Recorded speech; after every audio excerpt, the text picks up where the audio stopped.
Hello student.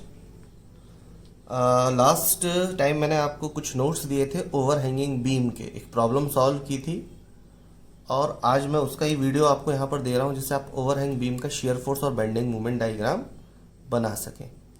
तो हम एक प्रॉब्लम ले रहे हैं ओवर हैंगिंग बीम की जो कि सब्जेक्टेड है यूडीएल और पॉइंट लोड के साथ, यानी कि एक ओवर हैंगिंग बीम है जिस पर यूडीएल भी एक्ट करेगा और पॉइंट लोड भी एक्ट करेगा। इससे पहले हमें यह जानना ज़रूरी है कि ओवर हैंगिंग बीम होती क्या है।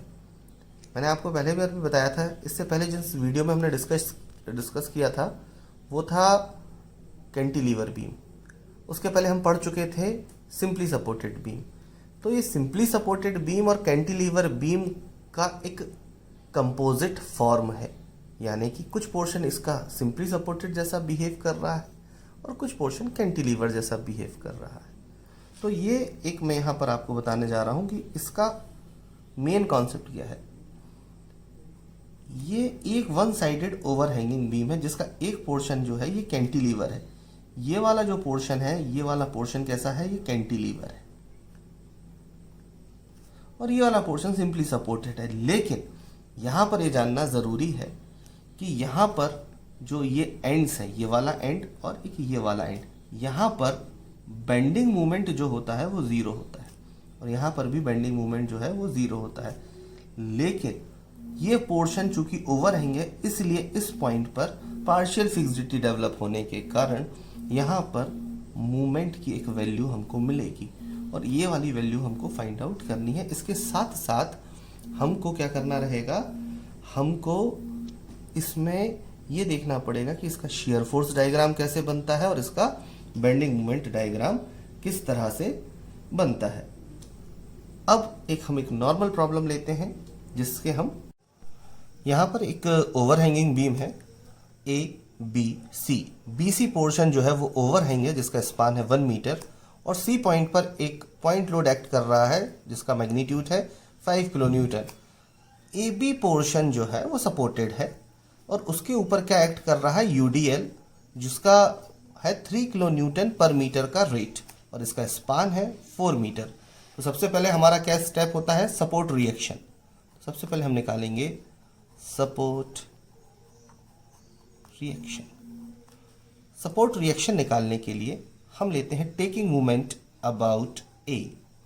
Taking movement about A means support A के अबाउट हमको उस पर एक्ट कर रहे लोड्स का मूवमेंट लेना है। मूवमेंट क्या होता है हम बहुत अच्छे से जानते हैं कि movement is nothing but is load into perpendicular distance. तो जहां पर लोड एक्ट कर रहा है और जिस पॉइंट के अबाउट आप मूवमेंट ले रहे हो तो उस लोड और उस पॉइंट के बीच की परपेंडिकुलर डिस्टेंस जो है वो कहलाती है movement. Load into perpendicular distance. तो सबसे पहले लोड कौन सा एक्ट कर रहा है, 5 किलो न्यूटन। तो यहाँ पर 5 किलो न्यूटन का जो एक पॉइंट लोड है वो एक्ट कर रहा है फ्री एंड पर, जिसको हमने नाम दिया हुआ है पॉइंट सी। तो सबसे पहले हम मूवमेंट लेने जा रहे हैं टेकिंग मूवमेंट अबाउट ए। जैसा मैंने पहले बताया आपको कि लोड इनटू परपेंडिकुलर डिस्टेंस। अब यहाँ ध्यान देना है कि मूवमेंट कैसा क्रिएट हो रहा है। ये 5 किलो न्यूटन का लोड इस बीम को इस तरह से रोटेट करने की कोशिश करेगा जैसा मेरा पेन यहाँ पर रोटेट हो रहा है, यानी कि किस डायरेक्शन का मूवमेंट रोटेट करेगा, क्लॉकवाइज। क्लॉकवाइज मूवमेंट को हम कहते हैं नेगेटिव। तो हम सबसे पहले लेंगे यहाँ माइनस साइन, क्योंकि हमने एंटी क्लॉकवाइज मूवमेंट को पॉजिटिव लिया है। आप इसका वाइज वर्जा भी ले सकते हैं, लेकिन ये हमारे कन्वेंशन है कि हम क्लॉकवाइज को नेगेटिव लेते हैं और एंटी क्लॉकवाइज को पॉजिटिव लेते हैं। सैगिंग एंड हॉगिंग कॉन्सेप्ट, इसके बारे में आपको पता है। यहाँ पर जिस तरह से हमने देखा कि ये जो पॉइंट लोड है ये कैसा मूवमेंट क्रिएट कर रहा है, ये क्लॉकवाइज मूवमेंट क्रिएट कर रहा है, इसलिए हमने इसको नेगेटिव लिया। तो फोर्स 5 इंटू इस C से लेकर इस पॉइंट A तक कितनी डिस्टेंस है, 1 + 4। तो टोटल डिस्टेंस कितनी हो गई, 5। इसके बाद अगला है पॉइंट B। ये भी जो सपोर्ट है एक सपोर्ट रिएक्शन देगा RB। तो RB एक पॉइंट लोड के जैसा बिहेव करेगा। ये पॉइंट लोड कैसा लग रहा है, अपवर्ड। हालांकि ये सपोर्ट रिएक्शन के फॉर्म में है, लेकिन ये है क्या, ये एक तरह से एक पॉइंट लोड है। जैसा सपोर्ट रिएक्शन में हमने डिस्कस किया था कि ये अपवर्ड एक्ट करता है। ना। तो आरबी कैसा मूवमेंट क्रिएट करेगा, ये एंटी क्लॉकवाइज करेगा। सो यहाँ पर आएगा plus sign RB into perpendicular distance 4 minus ये यूडीएल है, ये वापस से क्लॉकवाइज मूवमेंट क्रिएट करेगा। तो फिर हमको क्या लेना पड़ेगा, माइनस साइन। इसीलिए यूडीएल कैसे लगता है, 3 किलो न्यूटन पर मीटर, ये रेट है यूडीएल का, मींस 3 किलो न्यूटन पर मीटर पर एक्ट कर रहा है। और कितने मीटर पर एक्ट कर रहा है, 4 मीटर पर। तो टोटल लोड क्या हो जाएगा, 3 इंटू 4। पर ये एक्ट कहाँ करेगा, ये जितने भी स्पान पर लोड लग रहा होता है उसके सेंटर पर एक्ट करता है। दैट मीन्स इस डिस्टेंस के आधे पर लोड एक्ट करता है, या उसकी सीजी पर एक्ट करता है। That is 4/2 is equals to 0। हम जानते हैं कि यहाँ पर एंड पर बेंडिंग मोमेंट 0 होता है। तो इस तरह से कैलकुलेशन हो जाएगी 5 into 5 25 plus 4RB minus 3 4 12 12 2 24 is equals to 0। इसको RB is equals to 25 plus 24, RB is equals to 49 divided by 4 is equals to 12.25 kilo newton. It is the value of RB। RB की value कितनी मिल गई हमको, 12.25 kilo newton. So RB is 12.25 kilonewton. Now we know that RA plus RB is equals to total loading. Total load. RA हमको find out करना है। RA की value हमको मिली है 12.25। टोटल लोड कितना है, 3 इंटू 4, बिकॉज 3 किलो न्यूटन पर metre का लोड एक्ट कर रहा है, plus 5। So RA is equals to 12 plus 5 minus 12.5 is equals to 4.75 kilo newton. So RA की वैल्यू हमको मिल गई यहाँ पर, RA is equals to 4.75 kilo Newton. इस तरह से हमने ये सपोर्ट रिएक्शन निकाल ली। अब हम आते हैं हमारी शियर फोर्स कैलकुलेशन की तरफ। Shear SF calculation. SF calculation किस तरह से करेंगे हम, shear force at C point पर डाउनवर्ड कितने का लग रहा है, 5 किलो न्यूटन का। डाउनवर्ड को हम पॉजिटिव लेते हैं, इसलिए 5 kilo newton. Shear force B के जस्ट पहले तक, यानी कि without considering the effect of RB के इफेक्ट को कंसीडर किए बिना क्या है, SF at just right of B। इसका मतलब है कि ये B पर कितना आ रहा है, B के पहले तक, जिस पे RB का इफेक्ट हमने नहीं लिया है, कोई लोड नहीं है, इसलिए प्लस 5 किलो न्यूटन ही आएगा। ऐसा हमने क्यों किया है, जब हम शियर फोर्स डायग्राम ड्रॉ करेंगे तो वहां पर हमको दो तरह के पॉइंट्स मिलेंगे। अगर ये एक ही पॉइंट ले लेंगे डायरेक्ट तो एक पॉइंट मिसमैच हो जाता है, तो हमारा डायग्राम कंप्लीट नहीं हो पाता है। Now shear force at B is equals to 5। आपने डाउनवर्ड को पॉजिटिव लिया है, इसलिए अपवर्ड को आप नेगेटिव लेंगे, minus 12.25 is equals to minus 7.25 kilo newton. Shear force at B 5 kilo newton positive भी मिलेगा, और जैसे ही उस पर सपोर्ट रिएक्शन एक्ट करेगी तो माइनस 7.25 भी मिलेगा। Now shear force eight A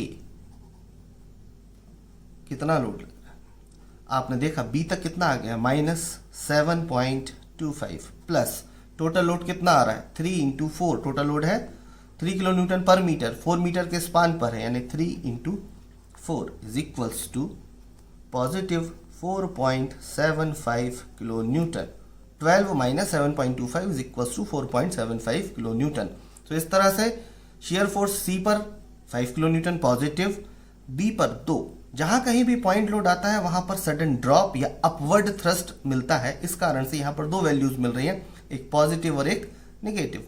shear force eight A, ये देखिए आप, ये आपके सपोर्ट रिएक्शन के बराबर है। यदि ये सपोर्ट रिएक्शन के बराबर नहीं आ रही है, दैट मीन्स आपने कहीं कैलकुलेशन मिस्टेक की है या आपके द्वारा कोई गलती की जा चुकी है।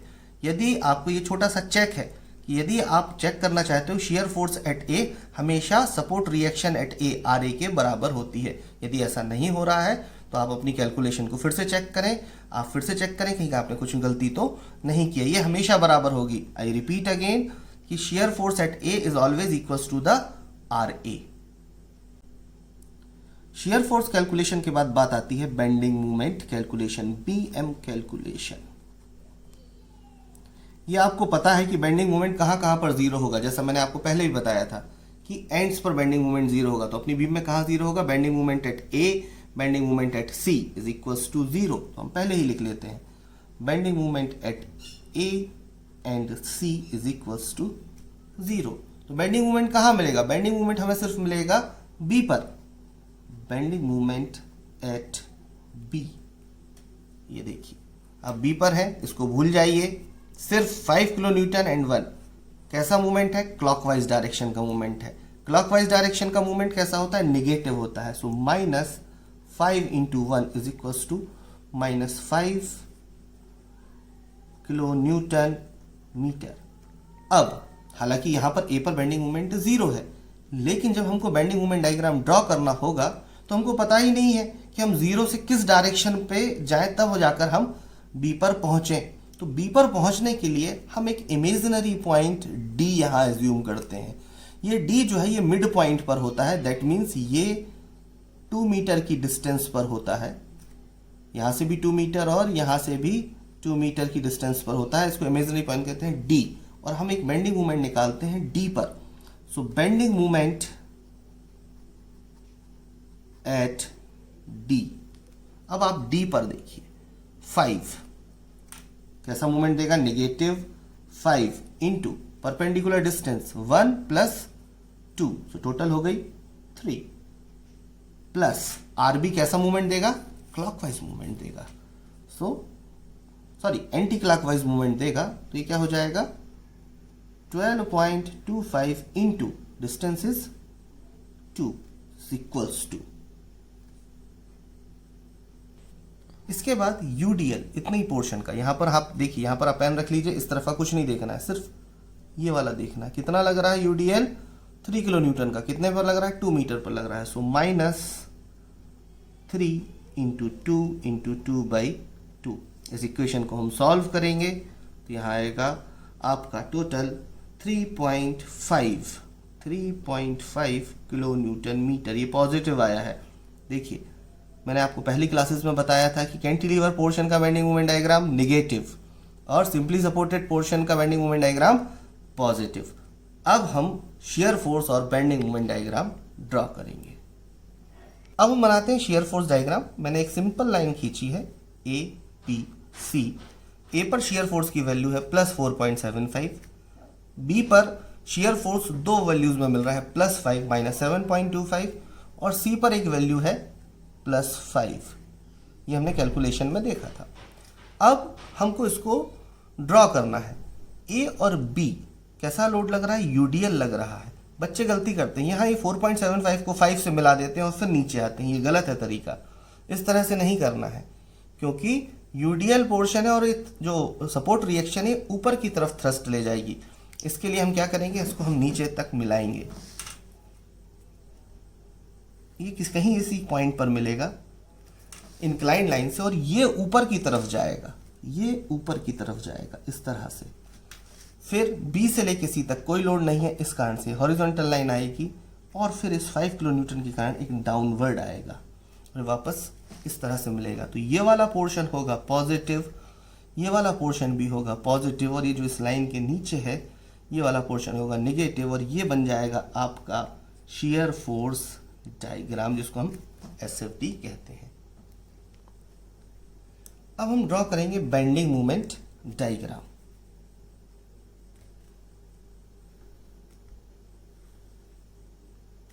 सी पॉइंट, बी पॉइंट, एक हमने इमेजिनरी पॉइंट एज्यूम किया था डी, और ए और सी पर बेंडिंग मूवमेंट 0 है। डी पर हमको वैल्यू क्या मिली थी, डी पर हमको वैल्यू मिली थी पॉजिटिव 3.5, तो हम इसको पॉजिटिव 3.5 मार्क कर देते हैं।